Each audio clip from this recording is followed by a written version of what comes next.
છોટાઉદેપુરના ધારાસભ્યએ સ્વદેશી પર ભાર મૂકીને સ્થાનિક બજારમાંથી માટીના દીવડા ખરીદીને લોકોને પણ સ્વદેશી અપનાવવા માટે પ્રેરણા પૂરી પાડી। હાલમાં દેશના વડાપ્રધાન નરેન્દ્ર મોદી દ્વારા સ્વદેશી અપનાવવા માટેની અપીલ કરવામાં આવી છે। આત્મનિર્ભર ભારત અભિયાનમાં સ્થાનિક લોકો પાસેથી સ્વદેશી બનાવટની વસ્તુ ખરીદવા માટે અપીલ કરવામાં આવી છે, જેને લઈને દેશભરમાં નરેન્દ્ર મોદીની સ્વદેશી અમાનવતાની વસ્તુ થકી આત્મનિર્ભર ભારત બને તે માટે અભિયાન ચલાવવામાં આવી રહ્યું છે।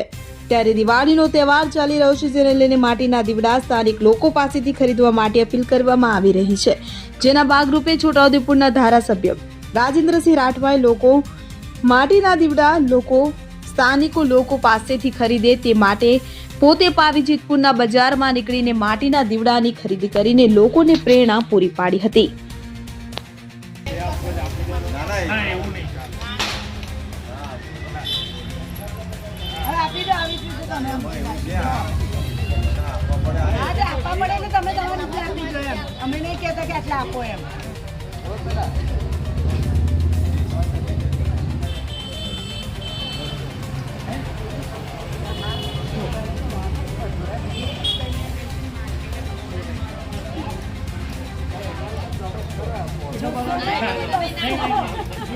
એટલા બધા નહીં,